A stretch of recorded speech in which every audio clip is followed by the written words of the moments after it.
Hey, everybody. Welcome into the Film and Whiskey podcast. I'm Bob Book. I'm Brad G. And we are back with another special bonus episode. Brad, how you doing, man? Dude, I'm killer, bro. I'm just doing so good. We are recording this on a Sunday evening, and it is the day before my oldest goes to kindergarten for the first time. And I am I am in a very tenuous emotional state right now.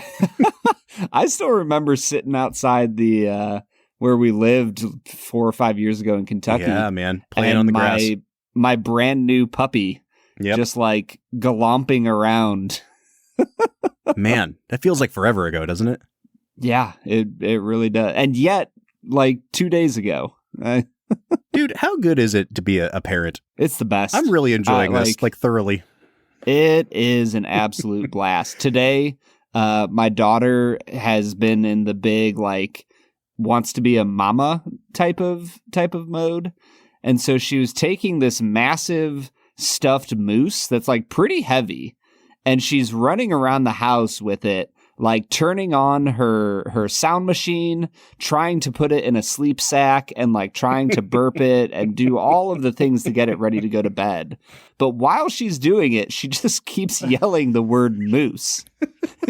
She's just patting it on the back going, moose, moose. And it's the best thing in the world. She's a little cheerleader, man. I get it. Yeah, she loves it, man. Yeah. So this episode's not going to come out for a few weeks, so we will be well into the school year. Yeah. But I'm in that almost first day of school mode. Man, with my youngest today, I've been trying to get him to eat more things, and he's just refusing lately. And he loves tater tots, but he wouldn't eat his tots today. So I had to do that thing what you do with babies, and he's not a baby anymore. But I was taking a tater tot and pretending it was an airplane and trying to fly it into his mouth. Mm-hmm. And we got to the point where it got so elaborate that we were calling what we were doing.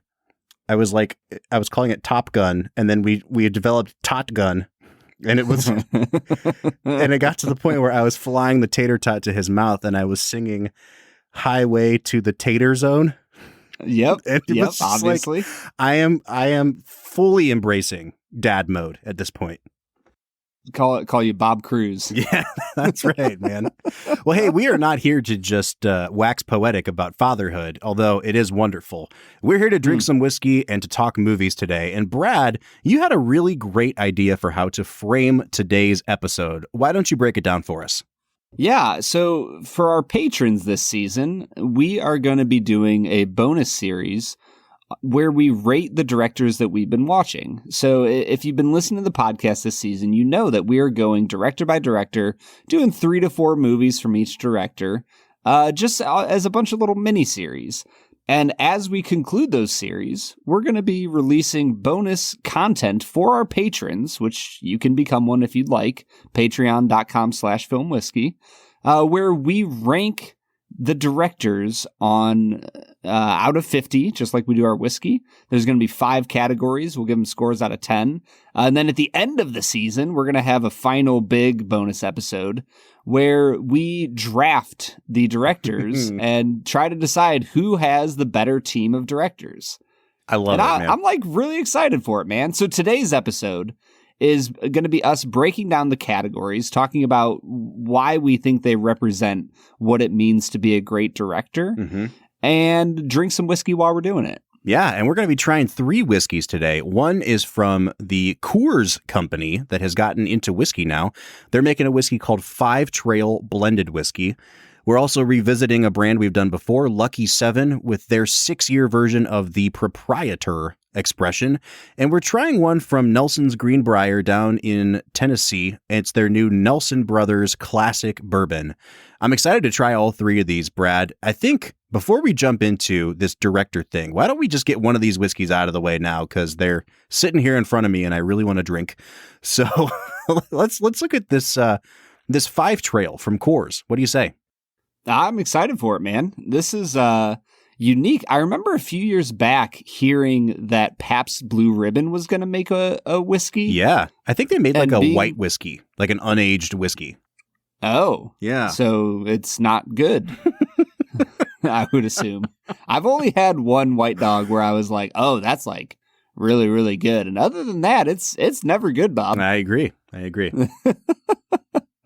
But it's interesting to see the bigger names in the brewing world beginning to take notice of this little fad that is whiskey, and thinking that they might be able to cut out for themselves a little bit of the pie. So they're doing something really interesting. They're blending 4 different whiskeys together to make a new whiskey. So the mash bill is broken down online in a pretty detailed way. 15% of this is a single malt, so lots of barley in this. 35% is a 4-grain bourbon. 45% of this is a wheated bourbon. And then the last 5% is a 13-year-old Kentucky bourbon. I have not had a chance mathematically to go through and figure out what percentage of the final mash bill is like corn, rye, barley. But I'm really intrigued, Brad, by this 15% barley, single malt in here.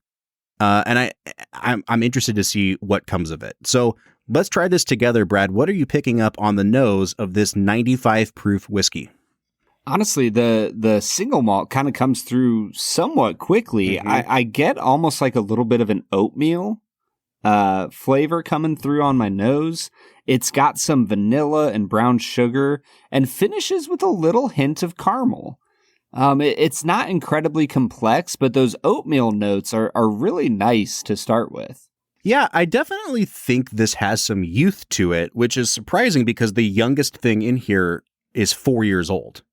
So I'm trying to figure out where that hint of youth is coming from. Again, it may just be the way that the barley is kind of playing around in here, because sometimes we get those notes on single malts, especially American single malts. Mm-hmm. I like it, but it has like very subtle bourbon notes plus malt. It doesn't seem like married together. It just seems like the malt kind of tampered down any really, really complex bourbony notes and just made it smell like kind of caramely plus malt. Yeah, and I think on the palate you get a little more of that. For me, there was some vanilla. You could definitely taste that barley coming through, but then it was almost like there was like this cream cheese frosting. It got a little bit rich near the back of my tongue, and throughout the entire palate and into the finish, it felt like there was a little bit of rye spice going on. Yeah, I thought this was really interesting. And you're right. There was like a sort of dramatic change towards the back of the palate. For me, though, it almost took on like a hoppy character. And it may just be because I was thinking about Coors as I was drinking this. But the way the malt in this was, messing with my palate, I think it really came out on the back end of the tasting experience here. And it came out in a way that reminded me of beer. So it just kind of tasted like young malt and corn with some hoppiness on the end for me. I wasn't getting a lot of that creaminess or the sweetness that you were. In fact, I think this is kind of like a pretty muted whiskey on the nose and on the palate. Yeah, I think that's the biggest issue I have is that even as I hit some of those creamy notes, they just all felt like they were watered down a little bit. Like there wasn't anything that like popped on my tongue and really made me like sit back and go, oh man, I could sit with this. Yeah. And even as I got into the finish, it was kind of more of the same. There was a little bit of oak, the rye spice sitting through, the vanilla was coming through again. Bob, I think that this is a pretty decent whiskey. It's not quite hitting that 35 out of 50 for me, though. I'd probably give it like, I don't know, a 33, maybe a 34 out of 50. Yeah, I think I'd be right around the 30 mark. I've got my nose, taste, finish, and balance at like a 6 to a 6.5 across the board. And then this also retails for $60, Brad. So, it's not cheap. So I think I'd be coming out right around a 30. It's a good whiskey, but there's just something about the way that single malt is playing with the other bourbons here that it doesn't seem like a match made in heaven when it comes to the marrying of all these things. Yeah. Well, the good news is Coors probably has enough money to keep throwing at the issues that they might have. They will stay afloat despite this. Yeah, yes. I think they'll do all right. And honestly, I can see them. They are onto something here. I could see this moving in a really interesting and unique direction. It just needs a little more time. And, they have mastered the art of brewing, so they'll just take them a little longer with distilling, right? All right, man, let's get into talking directors here. So what we're going to do today is we're going to set these metrics. Like we're going to set the 5 categories by which we will score out all of our directors come season's end. And Brad, you texted me and told me that you have 5 categories in mind. So if you don't mind, making yourself the guinea pig here, and we can kind of go off of what you're proposing and come out with our final 5 categories. What are you thinking so far? Yeah, I think that the first 3 categories are a little more on how the director is working with others. And then the last 2 feel like they're much more reliant on the director alone. Do you want me to list out the 5 or just give you one and we'll talk about that? Let's go one by one. Okay. Let's start with performances. Okay. So when you watch a movie, and I guess before we get into the performances part, the reason I chose these 5 categories was simply put, these are the things that we see on the screen. And we would say, as an audience, this is what I see. Obviously being a director is making every single decision about a movie. It's making costuming decisions, and do they wear blue or cerulean blue in this picture, so on and so forth. We're not here to talk about all of that because there's a lot of stuff there that goes into making a great director. We're talking about what we see on the screen. Mm-hmm. So when you are watching a movie, Bob, and you see the performances, we've talked many times over that there are certain directors that know what they're doing with actors and seemingly can unlock a particular actor's talents.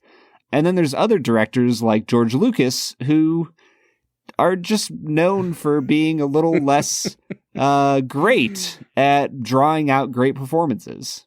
Yeah, I'm with you, man. I think that there are definitely directors, and this is what makes this hard because, like, if you're going to do, like, the nerdy push my glasses up the bridge of my nose film student guy. Like, obviously, Bob, we're doing that this whole episode. Well, like, there are directors who never worked with very good actors, and they're still considered great directors because they get at such big ideas. This is, like, especially true in a lot of, like, European cinema. Like, after World War II, the Italian cinema used a lot of real life people who weren't actors. There's directors doing that in America now. The director Sean Baker, who made The Florida Project and a movie from last year that you loved, Red Rocket. But that's what I'm saying. Like, I wouldn't call him a bad filmmaker. You know what I mean? Just because he's not necessarily getting, like, professional actors, but he's getting really good performances out of the people that he uses. And I think that's the key here is, like, are you maximizing what you have, whether it's professional actors or not? Yeah. I mean, I think about, let's use a basketball analogy here. When you look at LeBron James, one of the reasons he would be considered the greatest ever is not just the fact that he is a freight train down the lane. It's also just the fact that he makes everybody better around him, right? Like, we joke about it a lot, but go back and look at the roster of the 2007 Cleveland Cavaliers. LeBron was barely like 23, 24 years old, and he was dragging a garbage roster to the NBA Finals. Mm-hmm. And I think that a good director can do similar things. They can draw out really beautiful performances from people who aren't necessarily, the greatest actors in the world. I think about Paul Thomas Anderson with, I can't think of their names right now because they're not really big name actors, in Licorice Pizza. Mm-hmm. They're not exactly famous A-list actors that he's working with here, and yet he just gets really, really phenomenal performances out of them. Totally agree. Yeah, I like it, man. So there's our first category, performances. Yeah, and then moving on from performances, we are going to get into cinematography.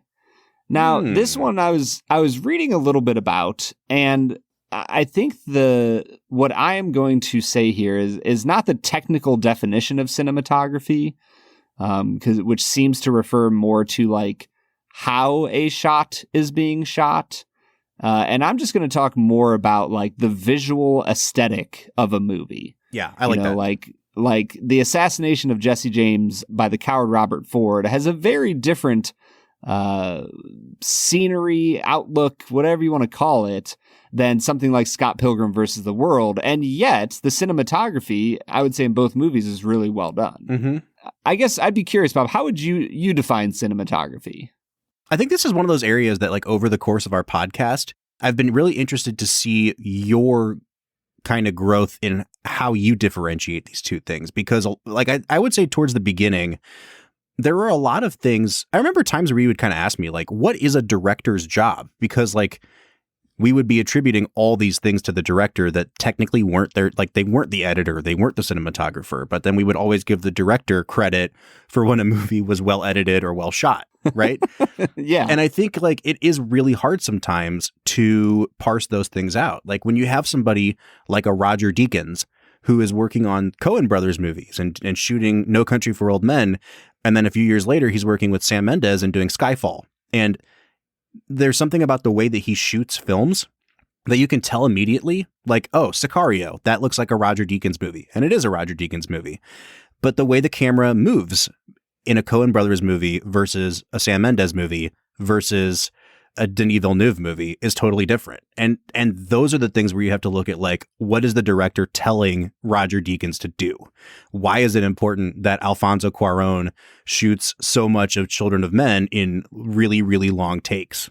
You know what I'm saying? Like, there's something about the director's vision. And I love how you phrased it as aesthetics. Like in film studies, they call it mise en scène. It's like what's in the scene. Like everything in its place in the scene. It's taken from French culinary, like mise en place. But like we're not gonna call it that. Let's just be honest here.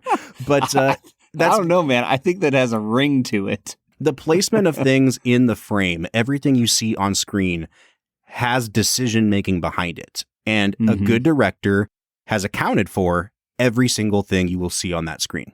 And I think it takes us back, like way back, and this might have been season 1 or 2, when we had Josh Larson on the show. Mm-hmm.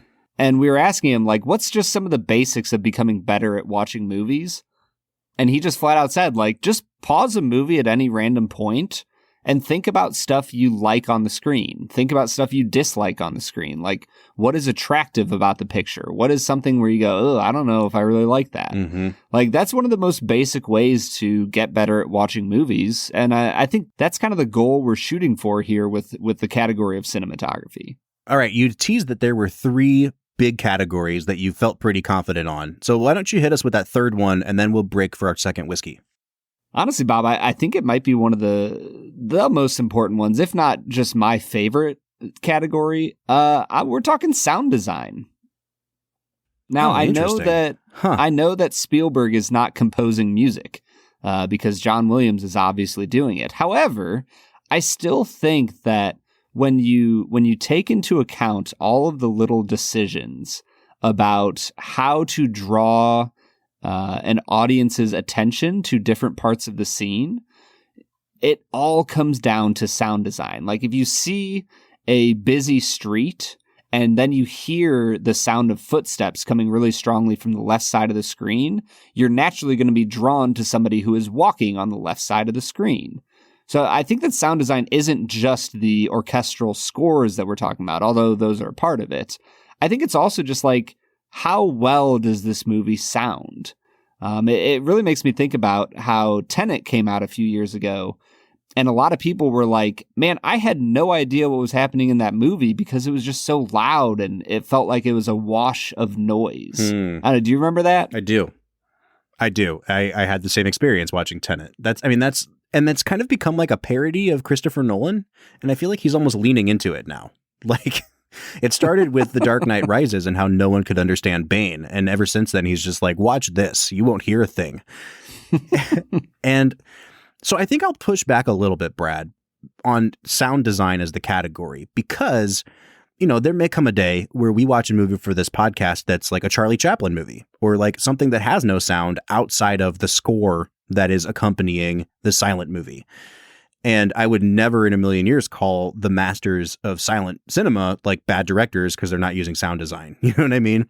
But I think what we could do is we could kind of combine the sound editing and the sound design with the editing of the movie itself. Like if you're Scorsese and you're working with Thelma Schoonmaker, what she's doing to cut pictures together and what your sound editors are doing to cut sounds together, the way that in The Ring with Jake LaMotta, the sound completely drains out. The way that on the beaches of Normandy in Spielberg's Saving Private Ryan, you get that muffled sound effect as Tom Hanks is disoriented. Like, sound design totally plays into that, but so does the editing of the pictures. And I think maybe the way to talk about this is like, what is the structure of the movie? I think maybe structure is a more kind of broad term we could use, but meaning like, how are they putting their movies together? And why is it important that they're putting them together that way? Would you say that the overall category would be structure, or would it be sound structure? Because I think the key of what I'm trying to get at here is that the three categories I've suggested so far are: who am I watching on screen, what am I seeing on screen, and what am I hearing coming out of the speakers? Like, and that's kind of the gist of what I'm going for. Do you feel like structure is accounting for plot structure and dialogue and everything, or is it focused on then sound? Maybe I think the way we should say it is editing, and we can imply visual and audio editing in that, because like, that's what I'm trying to get at is there are great directors who never had to deal with sound ever. Do you know what I mean? Like, I don't know if you can make sound a criteria for what makes you great, but like, I'm with you in that the way that images and sounds are cut together is part of what makes a master director into a master director. So like, would you be willing to just call it editing and make it like all encompassing? I will, with the caveat, I just want it to be known that I think that appealing to directors from the 1920s is reaching a little bit. I'm going to make you watch so many Charlie Chaplin movies now, dude. I'm in, man. I would love to watch Charlie Chaplin, but I feel like it's reaching a little bit to be like, well, we can't leave out all those great silent film directors. Your impression of me is getting better and better by the day. It is. All right, I've been practicing. Let's take a break. Let's try the second whiskey. I say we go for this Nelson Brothers Classic Bourbon. What do you say? Yeah, I'm excited for it, man. All right, so this whiskey is a blend of straight bourbon whiskeys. It clocks in at 93.3 proof. It is corn, rye, barley, mash bill. It comes from Nelson's Greenbrier out of Tennessee.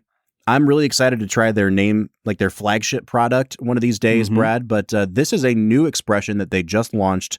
They've got one called the Classic Bourbon and one called the Reserve Bourbon. This one is more of an entry level, more affordable. They sent us a bottle to try, and so this is the first thing from this distillery that we're ever reviewing on this podcast. Brad, what are you picking up on the nose here? This one has a really dusty toffee kind of feel to it. There's just this, it's not a funk. There's just kind of a very unique quality to it that I'm going to call dusty for now. And on the back end of the nose, I almost got a tiny bit of like an earthy kind of clove feel. It's a pretty unique nose. I'm really interested here. I got almost completely different notes on the nose as you did, Brad. Like, I got lots of classic bourbon notes, and then there was this fruity thing going on that I couldn't quite place. And it wasn't apple, it wasn't stone fruit. I knew it wasn't orange, but it had kind of a citrusy thing. And I realized it reminded me a lot of like when you get a really good like glass of lemon lime soda, like Sprite or 7-Up or whatever your preferred one is, and you get that like the bubbles that come off of a Sprite. And I really got that here. It was lemon lime soda on top of bourbon. I was really digging it, man. Like if I had to score it out, I would say that's like an 8 out of 10 on the nose for me. Yeah, I liked the nose a lot, and I really liked the palate. For me, that's where the fruitiness started to come out. I got like a little bit of a peach, like a vanilla peach feel, along with a little bit of nuttiness. I think that dusty nose turned into a bit of a peanut feel for me. It's definitely unique, the movement from fruitiness into a nuttiness that I really like so far. Yeah, for me, this was a little bit thin on the very front of the palate and kind of watery. But once it hit the mid palate, it really opened up into nice, round, bourbony notes. This one was kind of spicy. Like it had a lot of black pepper on it. And then towards the back of the palate, lots of cinnamon for me. Like it really developed into baking spices. Totally different from the nose, but still really good. You know, again, if we're scoring this, I'd say I'd give it about a 7 on the taste. Yeah, and the finish, man, there's some vanilla, there was some oak, and I almost got like a toasted, a little bit too much marshmallow, like a little bit crispy. Honestly, man, this is like a really impressive offering from the Nelson Bros. Yeah, I'm going to be honest, man. Like, of the 3 whiskeys we are trying today, this was probably my favorite finish because it was really long lasting and it came in waves. Like, you'd think that it was dying down and then you'd get another wave of flavor on the back of your palate. I'm really digging this, man. And I think it's very, very well balanced. Like I said, the nose is a little bit different from the flavors you get on the palate and finish. But other than that, man, I'm a big fan of this and I'm a fan of the price point that it's at, Brad. How much does it cost, Bob? So I'm not seeing it for sale in the state of Ohio. Did you look it up in Ohio? I did not. So, Brad, online, the cheapest I'm seeing this sold for looks like $26, and the most expensive I'm seeing it sold for is $50, but it looks like $36 to $39 seems to be the average here.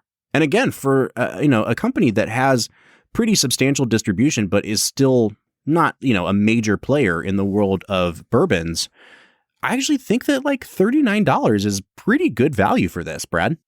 Yeah, I would definitely say so. I am really liking this a lot. I think I'd probably come out to like a 37, 38 out of 50 and would definitely recommend people try. Yeah, this is like 7.5 to 8.5 across the board for me. Really, really digging this one. Thank you so much to Nelson Brothers for this. Brad, let's finish out your categories for what makes a great director. What do you say? Yeah, let's get to it, Bob.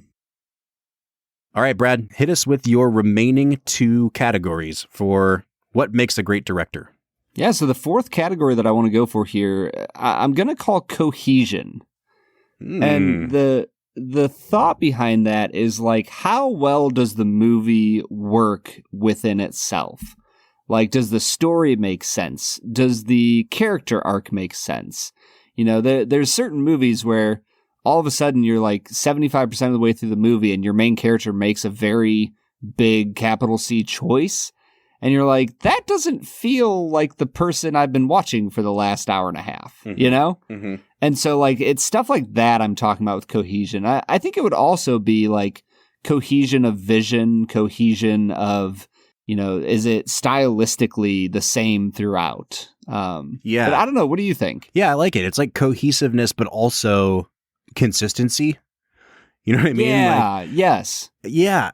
So here's the thing. Like, there's certain types of directors that I've never been on board for. And it's usually the ones that are like way out there surrealists or people like David Lynch, who really does make surrealistic movies where it's like the point of the movie is to be off the wall and have weird, surprising things happen that don't make sense.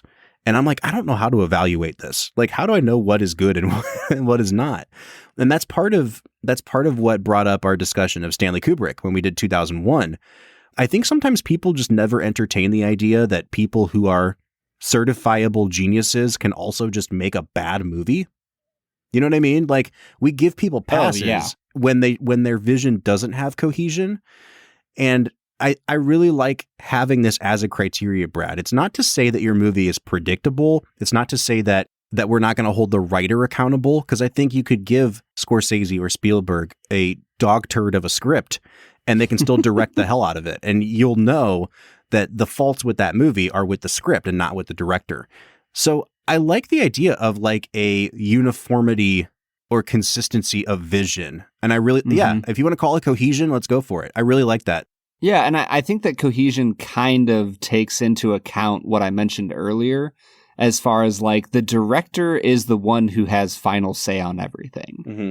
And I think that cohesion kind of gathers up that category into one. All right, so that's 4, and I think we're in pretty good agreement so far. What would you say is the 5th criteria? Yeah, our final category that we will score our directors on, I think I'd like to just call originality.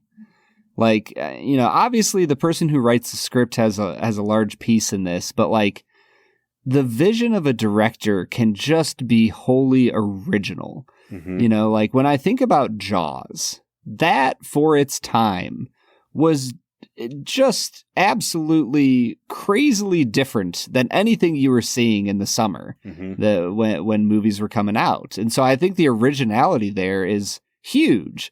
And you can look back on it and be like, oh yeah, well, every horror movie has been based off it since. And that doesn't take away from originality. If anything, it probably knocks the score up a few points because everyone has copied it. Mm-hmm. And so I think originality is just basically like, will this director take risks? Will they take on a movie that doesn't line up with, every other movie that's coming out at the time? Like, I would call Iron Man a more original film because there had not been a ton of superhero movies like it made before that, other than Spider-Man.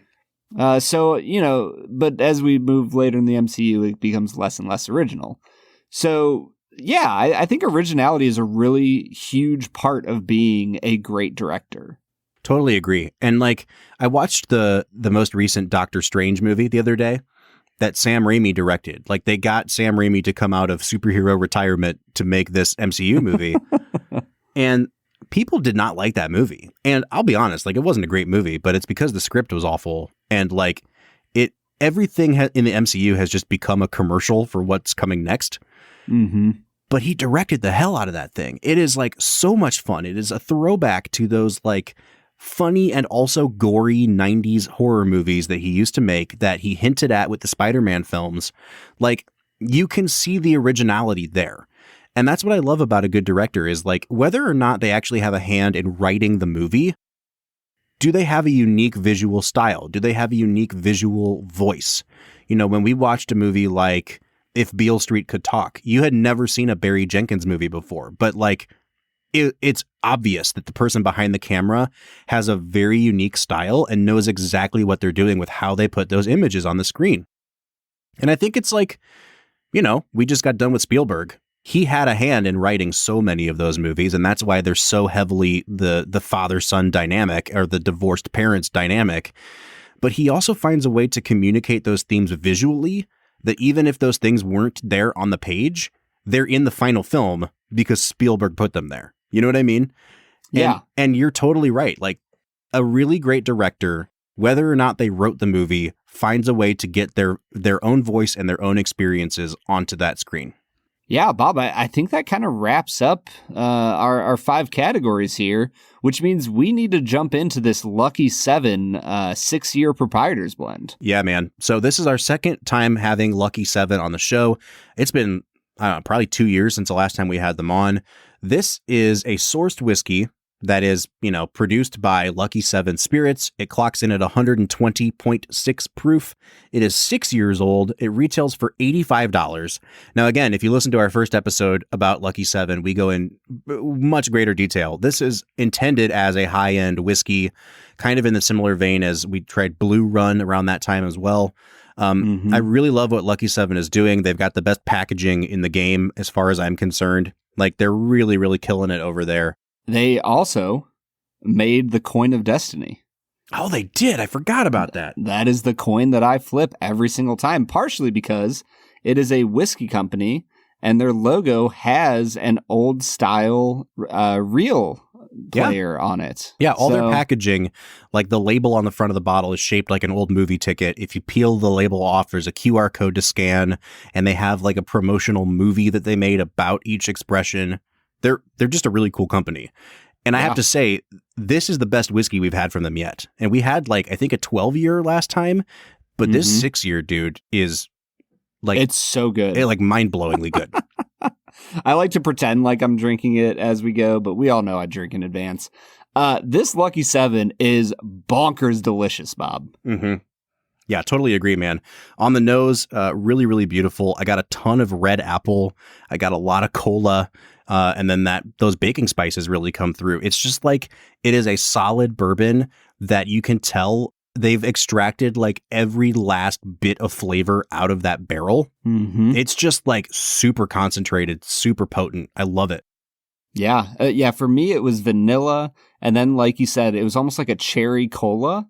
And then a little bit of almond kind of underlaying it with some spices that I was like, man, this nose is amazing. When I got into the palate, shoot, man, it was creamy. It was almost like a cherry cordial. Yeah. There were like candied chestnuts.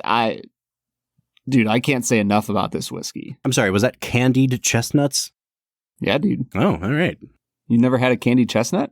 I have never even heard of a candied chestnut before. Oh, dude. Come on, man. All right. So for me, I got lots of cherry, like a black cherry, lots of oak. The black pepper was definitely there. On the back end, for me, the sweetness came out, and it wasn't quite a caramel as much as it was almost like a creme brulee, like that you have to tap into to break up all that on the top, the crust on top. Super duper good, man. I really loved it. You were 100% right calling it creamy. I think that's the word for it. On the finish, this is where, if I'm going to ding it, it dropped off on the finish because the more tannic and bitter notes took over for me. The cherry was still there, but it tasted to me more like cherry Robitussin than a cherry cordial. And so, like, if there was a bit of a downer in the experience, it was the finish for me. Yeah, I wrote it down as dark cherry. Mm-hmm. It definitely kind of came down a few notches from the sweetness. I didn't mind that, though. I enjoyed it. It got oaky on the finish. Some of the caramel and vanilla stuck around. But man, Bob, this is an incredible whiskey, and there's just so much to love here. If I was scoring it out, I'd probably come to like a 42, 43 out of 50. Yeah, I think I'd be right in line with that, man. I can't wait to have more Lucky 7 on the show because what they've sent us so far has just been insanely good. But those are our categories. We're really excited to be doing this for each director. Like I said before, if you want to hear our breakdown of each director as we go throughout the season, check out our Patreon. You can find it at patreon.com/filmwhiskey. There are 3 different levels of support that you can give us. I don't know if we've decided. It'll probably be the second and third highest tiers that will receive this bonus content. But anyways, jump on there and check it out because I think it's some great content coming your way.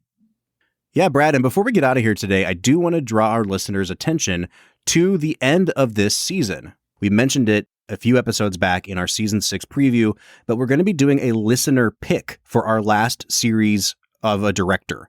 And we're giving you 4 options. It could be Michael Mann, it could be Catherine Bigelow, William Wyler, or Akira Kurosawa. You know, Michael Mann, we've been talking about doing Heat and Last of the Mohicans for a while here. Catherine Bigelow, I love Zero Dark 30. William Wyler, one of the most famous Hollywood directors ever.